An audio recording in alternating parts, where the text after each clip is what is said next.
Hi there, Happy New Year, Happy 2024. This is the first video, of course, for the new year, first day of January. Anyway, thanks for joining me today. For those of you who are returning, welcome back and thank you. As for the newbies, I'm Anah Parreli and welcome to the channel. If you want to know more about me, please do watch the video welcome or the welcome video on the channel. Today's video, of course, is on ruling number 8, and we're almost to the end of the ruling number information. We're getting close to it anyway. After that, we're going to take a look at things like peak years and birth charts and other ways that numerology can help to increase your understanding of yourself. So before we get into the number 8s, just to recap, the ruling number is the primary pathway of a person's life. It's the total sum of the numbers of your birthday, reduced down to a single number between 1 to 9, unless the total is 11, 22 or 33, in which case it's considered to be a master number. Now, each single number is considered to be masculine or feminine, and it's associated with the relevant colours. For instance, 8 is considered to be a feminine number, and it's associated with the colour of silver. And when we refer to energy as being feminine, we're referring to the qualities of intuition, emotional expression, nurturing and sensitivity type things. Masculine numbers are what we refer to as the odd numbers, not the even ones, and they're associated with gold and considered to bring extra activity and energy with them, of provision, protection and abundance, even prosperity. Nothing is purely masculine, of course, or purely feminine. Everything carries aspects of the other, and we can develop qualities as part of our balance. So people whose numbers calculate to, say, the 17, 26, 35, 44, 53, 62, 71, they're all ruling number 8s. I just want to acknowledge here, though, that a 44-8, while not being a master number per se, is considered to have additional power to it and magic. Just in general, the 8 is said to have magical qualities and is often associated, well, in fact, it's not a case of often, it is associated with a magician in the tarot deck, because when you lie the number 8 on its side, it actually looks like the infinity symbol, and that means anything is possible. It's always good news, especially for the people with the ruling 8. So for those people born with a ruling 8, independence is a primary theme of their lives. They can be very complex people, and whether they're aware of it or not, they usually possess a great level of inner wisdom combined with an abundance of internal strength and fortitude. The number 8, incidentally, on the spiritual or feeling plane or the birth chart, offers additional intuitive energy, and this may actually explain some of the magical abilities that they hold in regard to manifestation. I just want to add here, it's early morning. I am in Australia and I've got the front door open, and if the kookaburras, because it's early morning, the kookaburras just went off like an absolute dynamo. If they go off again, I'm going to leave them in because they've got such a good laugh. Okay, I won't re-record. Anyway, back to the number 8. In my experience, these are the type of people that acknowledge that they can actually turn their hand to anything and make a success of it. They definitely enjoy the material rewards of their lives, but they're not too shy to work towards them, and they're usually not afraid to get their hands dirty, I might add. So if you're asking, yes, I've definitely met a lot of people with a ruling 8. Well, actually, I've met a lot of people with a ruling 8, and I've met some people with a ruling 8 who struggle with financial issues or financial independence.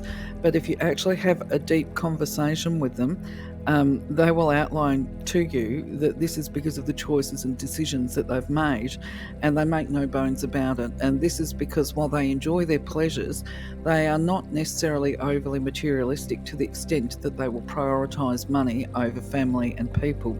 So generally, if they're struggling financially, in my experience, it's to remind them that they can manifest whatever it is that they need, and they will turn around, how to phrase this, that they have that manifestation ability. It's just natural to them, it's inherent. But as with anybody, when they are struggling with a lot of emotional, say, and family stuff, they forget that they can actually manifest these solutions, such as the perfect job that will allow them to still meet their family needs, because that's their power, actually, I think. Yeah, so just to recap, generally, they are very hard workers. They like their material possessions. They're not usually prepared to compromise family and the emotional state and their family caregiver responsibilities for the dollar. They will definitely put family first, and that could potentially be why they can become impatient within their relationships and frustrated, because they do take their responsibilities seriously, and at the same time their soul thrives for independence, and so they don't necessarily cope well with needy intimate partners, by the way. So the expression of love is one of the most vital components of successful human relationships, and this can be particularly challenging for people with a ruling 8, and this is because the expression is impeded because of this desire for independence, and the ruling 8 will often perceive that if they become too loving or whatever in their expression, then it will just detract or take something away from them as far as independence goes. And so this is a limitation in their own thoughts. They're very logical and rational people, and so any form of over-emotionalism is, especially if they're a male, based on my experience, is akin to throwing a curveball at them, and they don't necessarily know what to do with an over-emotional demonstration. The key purpose is for them to realise that they can live independently while also enjoying strong and loving, healthy, intimate relationships. And when they can express this love and appreciation, respect to their loved ones, it's definitely going to improve those relationships and engender further confidence and trust and love back towards them, which of course everybody thrives on love. So despite the tendency to mask and hide their emotions, the ruling 8s are definitely deeply feeling people, but they will struggle, certainly in their younger years, to be transparent with their feelings. As they mature, of course, it becomes easier for them. From a general perspective, they also tend to take pride in their appearance. They like to dress well, even when they're dressing down, quotation marks. They tend to prefer well-made or well-designed clothes, and even just designer clothes. And it's just as well that they have this amazing Midas touch that they've got to generate wealth so that they can actually buy it. Interestingly, in my observations, not all wealthy ruling 8s actually display their financial status overtly, and I would say that there's an appearance of them being financial battlers, because they are workers. They've got, in my experience, they've got no fear of hard work, and they will potentially be the workaholics, if you like. They might be doing 12-hour days. I'm thinking men and women here. They will work really hard because they've got no fear of hard work, and I would question whether or not they thrive on it, actually. From what I can gather, this is part of them feeling fulfilled, is to throw themselves into work, and they certainly don't brag about their wealth, not the ones I've met.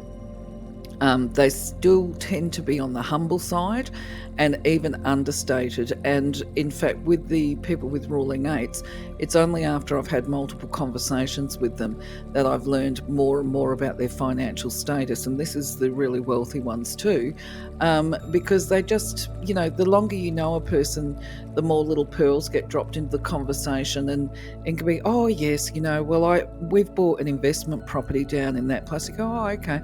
2 years later, you find out they've got 10 investment properties or something like that, an amazing real estate portfolio or whatever. But they don't sit there and list them off to you, if that makes sense.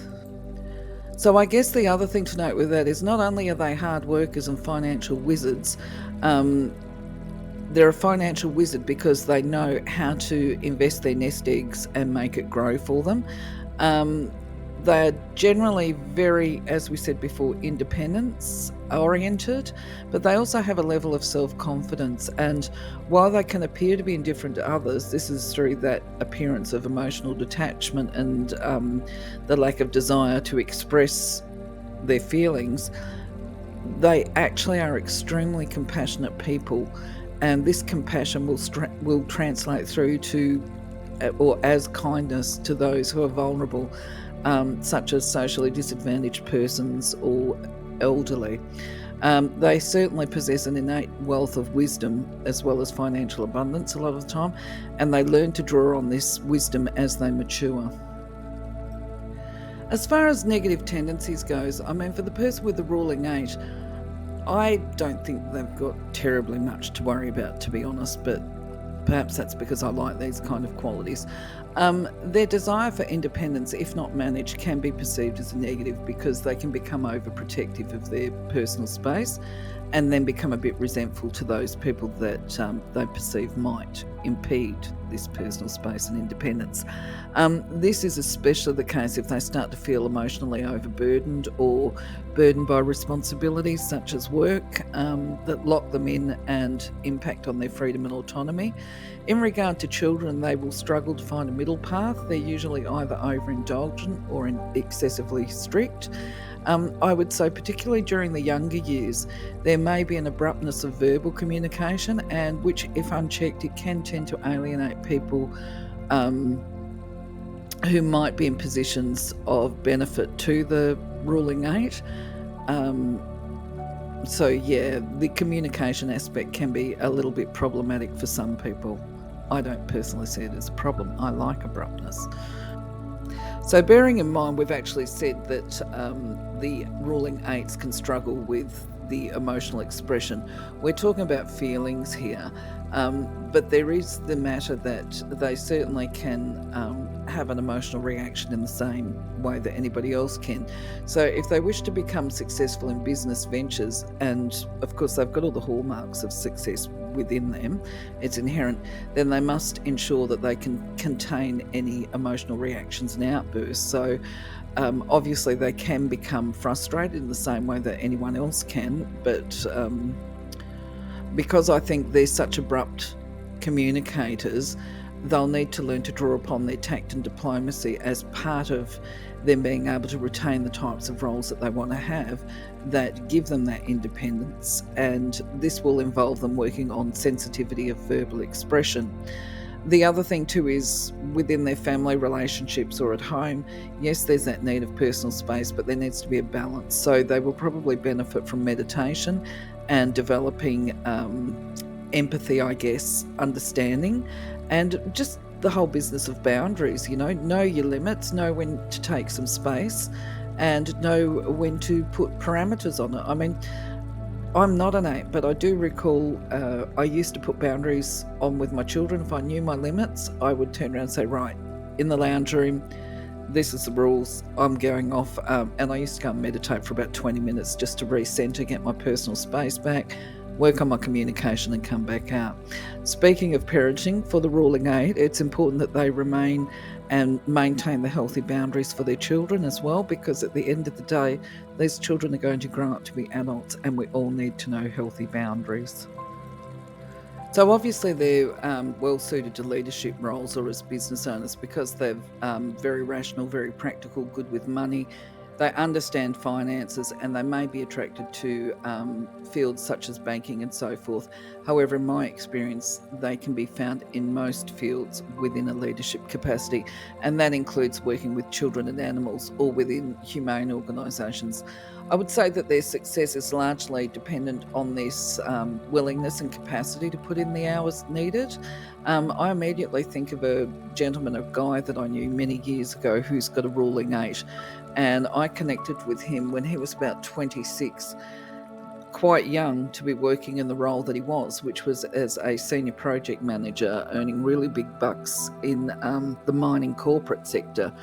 I believe he was successful and sought after because he was in demand. At 26, he could pretty well name his price because not only did he have the skill base and the people skills, he was just wise beyond his years. So he was able to identify problems before they became big problems and mitigate them. Anyway, because I've followed this guy's pathway, what happened was later on he did make a compromise because he married and he had a child. So he left that job and opened up his own business. Well, actually, I should say, before he opened up his own business, he seemed to work for companies for a year or two because he was continually being poached. So then he reached a point once he had his family where he wanted to be home more with his wife and child.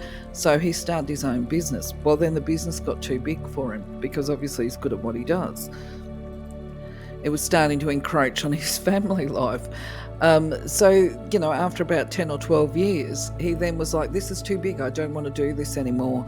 I want more time at home. So he downgraded. This is this business of money not being everything for them. I mean, he still ended up being very well paid in his next role where he was employed. But, money's not everything to them. But they will always be in a leadership role. And from what I have observed with him is whatever role he went into, he was able to take that role and multiply it into something far more successful, which is why actually he always ended up being inundated with work. And I imagine why his own business got too big for him, because it's like, I can see how to make this absolutely amazing. And it's like, but you know what, actually it's too big for me now, and I don't want all of this responsibility. That's that freedom thing. I'm trapped now and I want to have more time with my family. One of the most fascinating things that I've observed actually through doing this video prep for you is actually the number of actors that have a ruling 8, and we'll talk about that in a little while. I suspect that this is because they mask their feelings. This is part of the ruling 8, and I guess we could turn around and say that acting has been incorporated as a part of their life, as part of that preservation of themselves. But we'll be having a look at that. So acting is up there. So people born under a 17.8, they're ready to receive the knowledge and understanding that meditation can reveal to them through revelations. This raising to conscious awareness that which would remain unconscious or subconscious. They are investigators, they are researchers, and they do seek the answers to the mysteries of life. They're very highly analytical, they're deep thinkers, and their soul yearns to experience this higher awareness of the spiritual planes that transcends their physical manifestations. They have this insight that when they combine it with their mind power, or the power of the mind, they can use it constructively within the material world for the benefit of themselves and others. And they have a hope and faith that is there for the universal healing. And this is through the expression of their truth and understanding. They are more than able to overcome any obstacles that they find in their path, and this is through applying their internal strength and determination. They do tend to be fearless because they know that when you live with justice, fairness and love, nothing can harm your fundamental existence. The number 8 is the number of the Magi and immortality. So there's a very real possibility that whatever these people do in their lifetime, they're going to leave something tangible behind them that brings recognition to them even after they've left the earth plane of existence. They also have the capacity to positively direct their energies into the ability to develop their clairvoyant and psychic abilities. Hence it's represented by the star in the tarot. So for those born under a 26.8, this is a number of karma, and it's a case of reap what you sow. Positive karma is the result of positive actions over the lifetimes, more than one past lives as well. People with a 26.8 can expect growth through all of their experiences by way of knowledge and truth, and when they make the choice to use this accumulated knowledge and wisdom with discernment, they can expect some really positive results. The 26.8 tends to be very self-confident and carries strength and courage to be committed to personal development. They have an inherent love of life, they have a clear vision and a goal of what they would like to manifest, and their experiences and situations inspire both them and their creativity. They know that they have the capacity to transform negative situations into positive ones and fulfill their ambitions, which will allow for a greater personal or sense of personal fulfillment. This is what we call self-empowerment. They are more than capable of applying their spiritual and humanitarian values into actions. They're not the type of person to sit back and just talk. They tend to walk their talk, and they incorporate their talking and walking into their daily living. Their gifts include communication, and they make exceptional public speakers. They're able to share their ideals and experiences, and may even deliver lectures on topics that they're well versed in. They're definitely guided to use this powerful tool of communication as a divinely powerful gift to use it with discernment and wisdom and with responsibility. Basically, don't go throwing pearls at swine because they've got so many pearls of wisdom. So the 35/8s are honest, generous and fair individuals. They have a great physical and mental strength. They're very determined and practical, and with a good splattering of common sense, they can achieve success in any social, spiritual or creative goal. They're very charming, they're agreeable, and at the same time they're able to push through any obstacles and barriers. They're very serious thinkers concerned with humanity at large, tend to be multi-talented and versatile, and they do inspire confidence and enthusiasm in others and can motivate them into action. Now, I can testify to this currently within my current situation working on the YouTube content. I'm regularly receiving a poke in the proverbial backside by a 35/8 to get on and walk my talk. They definitely have a forceful magnetic personality with a desire for independence and personal freedom. The 35/8, however, is cautioned to maintain a balance, and this includes with their thoughts. They're encouraged to learn to direct any excess nervous energy into situations that can bring stability, because this requires a balanced perspective. The 35/8 is a number of inheritances, and this is money or position. And through patient application, their business acumen brings success to them. This is the growth through self-empowerment and karma, right?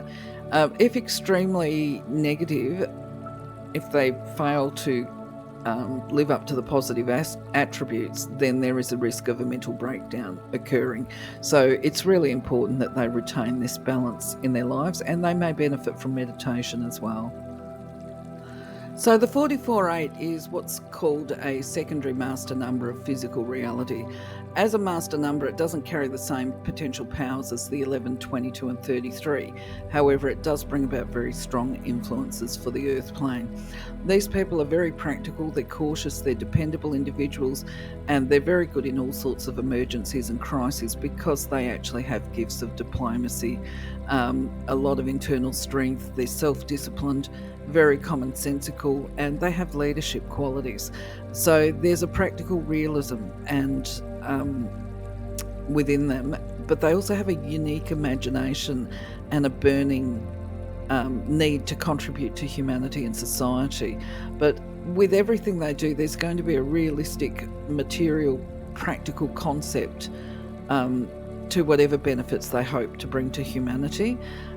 They are resourceful, they're brave, and with a lot of perseverance combined with their capacity to adapt and be shrewd, because they are shrewd decision makers, they will achieve their goals. And the bottom line is that these people are prepared to endure hardship as part of attaining those goals and ambitions. The 44/8 again is a vibration of karma, and greed plays no part in the positive energy of the 44/8. Those people with the 44/8, though, they're cautioned to be aware of the hidden aspects of life. And by that I mean the mysteries, the psychic phenomena, and to acknowledge or at least try and open their mind to them being real, because quite often, unless there is tangible proof and concrete facts, the 44/8 will just rule it out, rule of thumb that there's no substance. Okay, so they might deny those spiritual aspects if left to their own devices or not prompted to pursue it a bit more. They will find a higher spiritual insight through meditation, and that's going to bring a greater peace and growth to their lives. The 53/8s, they have both mental and physical strength, and people will tend to rely upon them because or certainly when they're experiencing difficulty, because the 53/8 gives this air of indestructible courage. They don't give in to defeat easily, or they certainly don't like to, and they are able and prepared to look after themselves and others, particularly in times of trouble and turmoil. And so this is why many people turn to them during adversity, to just basically to gain some extra strength. They're very authoritative and assertive, and they're reminded to watch their communication, both verbal and non-verbal, because there is a risk that others will perceive them as being overly aggressive, and this can foster resentment from them. As with most of the 8s, they are very kind and enthusiastic. They have self-confidence and they inspire inspire and encourage others to take actions.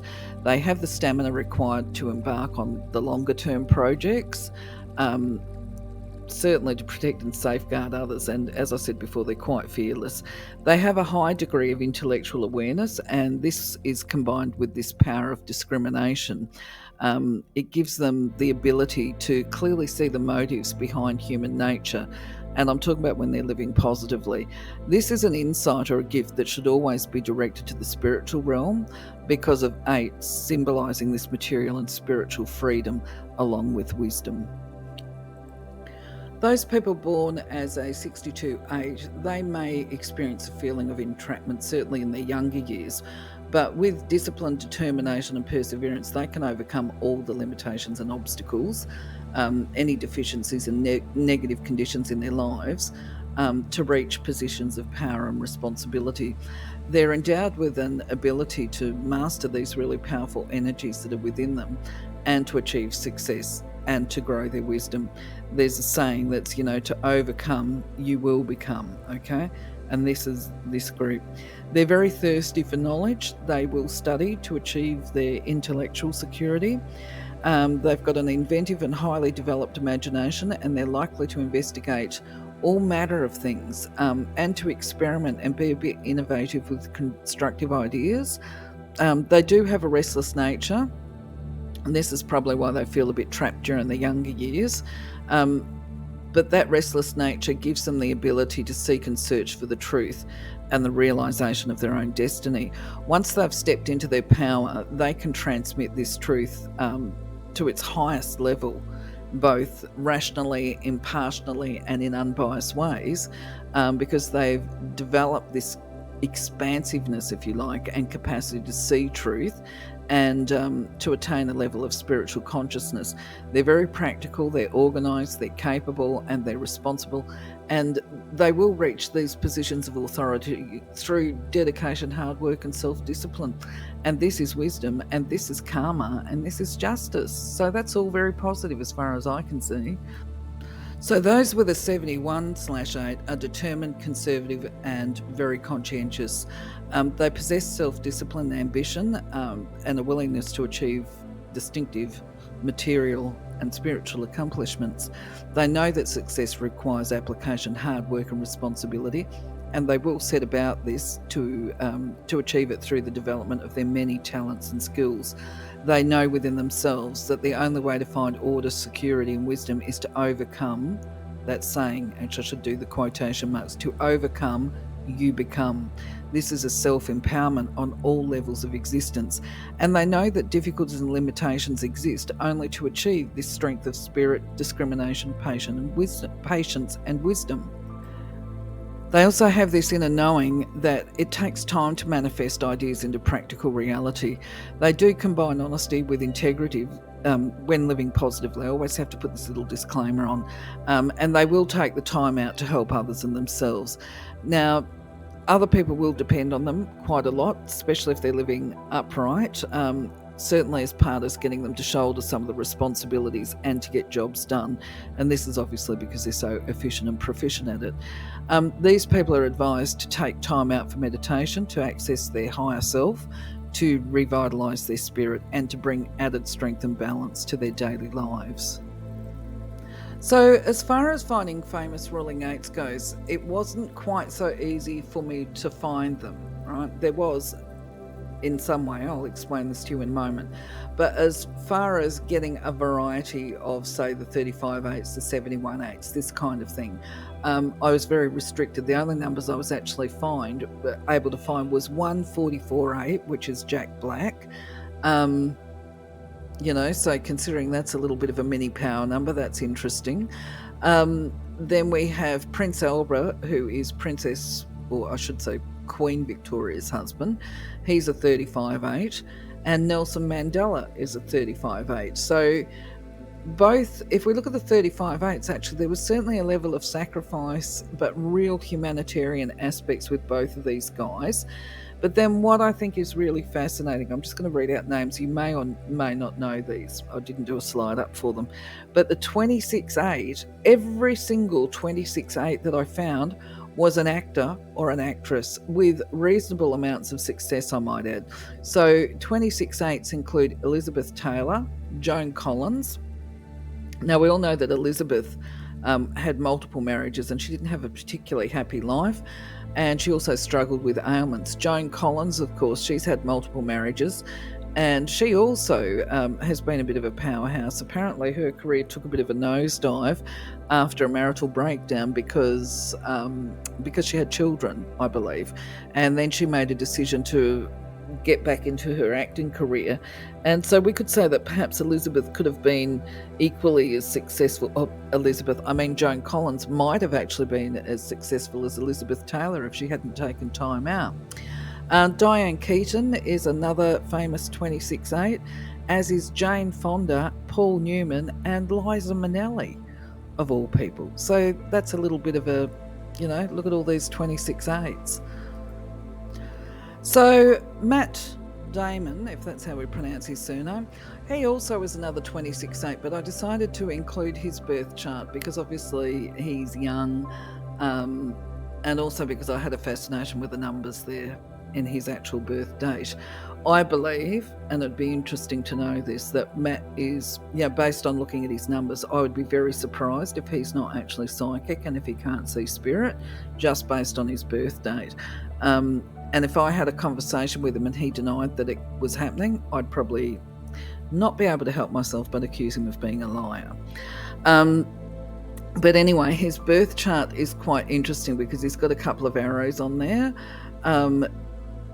The first arrow, which I haven't drawn the arrows on today, my apologies, but if we look at the column on the right-hand side, which is the 9, 8 and 7, this is the arrow of activity, and it can actually be even hyperactive. It's combined with ambition and responsibility, and clearly he demonstrates that. And from what I can gather, I've seen a few interviews with him, he's definitely expressive, and that's basically indicated through this number as well. Because he's so active and he would have an active mind, he could actually, if his expression is inhibited, people with this arrow of activity, they can end up developing nervous energy and become quite agitated, which can lead to things like asthma and headaches and heart or circulatory problems. So people with that number are usually encouraged and advised to spend a lot of time in nature. Then we have the second column, top to bottom, which has got no numbers in it at all, right? This is the arrow of frustrations. Now, obviously, I think that speaks for itself, but the frustrations is about the fact that they expect other people to live by the same moral values that they have. And, invariably when we put our expectations on other people, we tend to be let down, and probably more so with people with the arrow of frustrations there. They have to learn to accept people for whom what they are and not to expect anything from them. This doesn't mean that they have to compromise their standards, but rather refine the process of knowing when to hold on and when to let go, which people to keep in their life and in a circle and so forth, and also work on maintaining these healthy boundaries within relationships to be able to express their needs and accept if a person can't do it, they can't do it, and they either accept that person and their limitations, or they shift away from it and find new people that can accommodate their needs. But the advice with this is basically they need to take that sounded very abrupt, but I'll say it anyway. They would do well to take a look at themselves and ask themselves if they are actually being reasonable in their expectations of other people. Maybe they just ask too much and expect too much, there's that aspect as well. So just a reminder that with this particular birth chart, there would be the advice to make sure you take time out, balance your energies, spend time outside. With the children with this arrow, they definitely love the outdoors and they're happiest when they can just eat and play outside. So camping might be a good option for them. So that, my friends, is ruling number 8, and I'm so excited I've been able to keep this to under 45 minutes today. So in close, I hope this has been helpful for you if you've got children with a ruling 8, certainly. In the meantime, I'm going to say goodbye for now. I shall catch you on the next video. Have a wonderful day. Wishing you the very best for 2024. Okay, take care, my friends. Be blessed. Bye bye.